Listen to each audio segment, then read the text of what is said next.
yaşadık. Yeryüzüne dökülen upuzun ince ince karanlık kokulu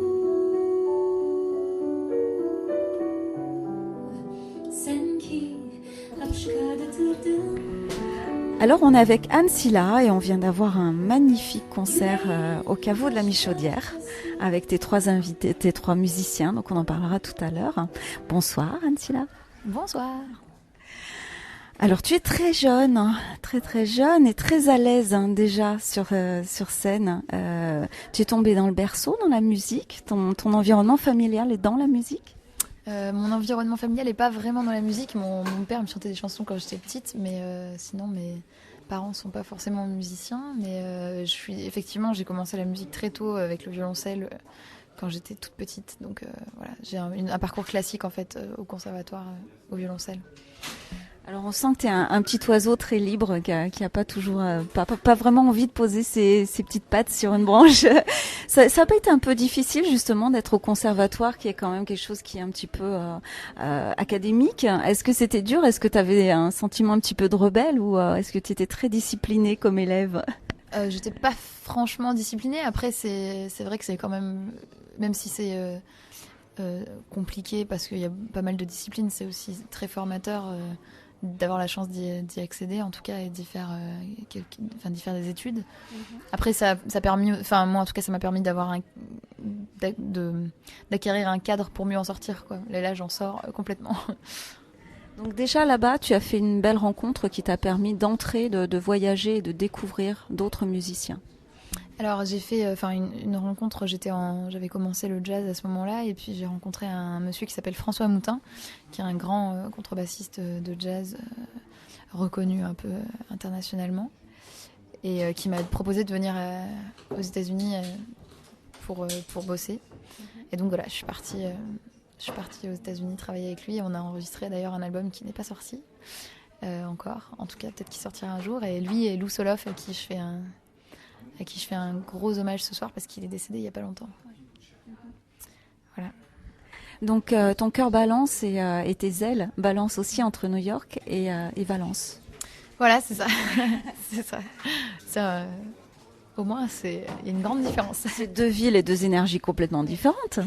Oui, c'est ça, mais ça fait du bien d'être dans les deux en même temps et puis ça fait du bien d'avoir les énergies de Valence où je peux me poser quand j'ai envie de me reposer et puis des États-Unis ou de Paris quand on a envie d'être plus dans l'action.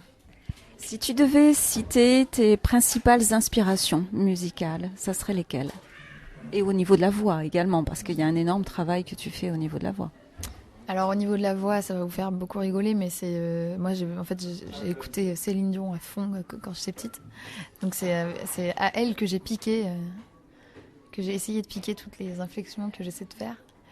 Et après c'est plutôt moi j'écoute beaucoup de musique différente, on va dire. J'adore la musique classique. Et puis en ce moment j'écoute beaucoup de James Blake. Qui est un peu électro comme ça. J'ai écouté pas mal de choses.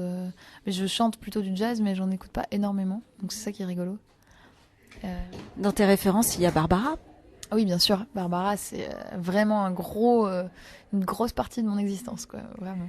Est-ce que c'est la partie habitée, presque dramatique de Barbara qui te nourrit?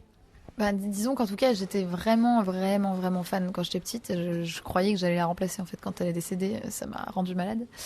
Donc j'avais un truc avec elle, quoi. J'étais vraiment, vraiment passionnée de Barbara. J'ai même créé un spectacle autour de Barbara avec deux de mes musiciens. Et oui, elle fait vraiment partie de mes inspirations, en tout cas au niveau de l'écriture, quoi. Bon, après. On n'arrivera jamais à écrire comme elle, mais on peut toujours s'en inspirer. C'est ça les maîtres. Ce soir, donc, tu étais avec 3 musiciens. Donc cette formation-là, elle date de combien de temps? Ils sont en train de faire des blagues derrière, c'est pour ça qu'on rigole. Cette formation, elle date d'il y a 3 ans, 4 ans. 3 ans, tu dis quoi, Nico? Ouais. 3 ans environ. Eux, ils ont un trio ensemble. Et puis, en fait, on m'a donné une carte blanche une fois pour faire un concert. Et je les ai vus jouer. Et je me suis dit, mais tiens, pourquoi on n'essaierait pas de faire ça en quartet? Et en fait, ça a tellement marché qu'on s'est dit, on s'est pas lâché depuis, quoi. Ils t'ont adopté alors en fait. Ils m'ont adopté, je les ai adoptés, on s'est adoptés, quoi. Et donc il y a un CD, il y a un album qui est sorti. Oui, il y a même 2 albums. Il y a un premier album et puis là, on a sorti le 2e il y a pas longtemps. Et là, il est en train de faire des bêtises derrière moi pour me faire rigoler. C'est dommage, il n'y a pas l'image. C'est ça qui est frustrant dans la radio. Et alors The Voice, raconte-nous, pourquoi The Voice? Pourquoi The Voice? Eh ben, la réponse qui me vient, c'est pourquoi pas. Mais en fait, c'est parce que j'avais besoin de... Je sais pas, j'avais besoin de changer un peu de... Comment dire? Je voulais ressentir des énergies un peu différentes et aller découvrir un autre type de parcours, peut-être. Je faisais pas mal de choses dans le jazz, pas mal de choses en chanson. Et puis, c'est un peu un concours de circonstances. Je n'étais pas forcément motivée pour y aller au début quand on m'a proposé. Et puis, la vie a fait que je me suis dit, pourquoi ne pas tenter un truc que je n'aurais jamais tenté avant. Donc voilà, j'ai décidé de faire le truc que je n'aurais jamais fait. Donc c'est marrant. Et une reprise surprenante, une nouvelle version complètement de Cabrel avec tu as complètement réinvesti la chanson et c'était très très émouvant en fait ce que tu faisais. C'est pas toujours évident, je pense, de chanter Cabrel quand même parce que il a une façon de placer sa voix qui est pas toujours évidente et tu as fait ce choix parce que Cabrel ça fait aussi partie de ton univers musical.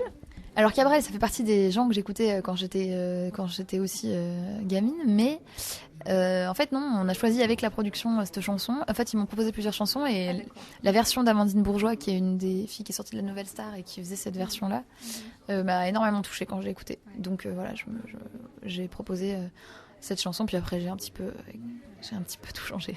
Oui. C'était très très beau, très émouvant. C'est à écouter en boucle. Alors quels sont tes projets maintenant à partir de ce soir? Alors à partir de ce soir, non, les projets c'est de continuer l'aventure dans The Voice pour voir un peu jusqu'où ça pourrait aller. Je continue à faire pas mal de concerts avec Magnetic Orchestra en jazz et puis moi j'écris mes chansons à côté donc mon but c'est d'arriver à les sortir un jour et puis voilà de pouvoir les jouer sur scène. Là je les joue en solo au piano. Mais c'est vrai que ça demande... j'aimerais avoir un vrai spectacle qui tourne quoi, avec ces chansons-là. Donc c'est ça le projet. Donc plus dans le style pop aussi, si tu enregistres un album avec tes compositions? Oui, ce sera plus... en fait, ce sera un peu mon style, donc ce sera de la pop, mais empreinte de plein de choses, plein de styles que j'ai pu découvrir dans mon parcours, quoi. La chanson You qui tourne énormément sur YouTube, elle a été enregistrée, elle fait partie d'un album?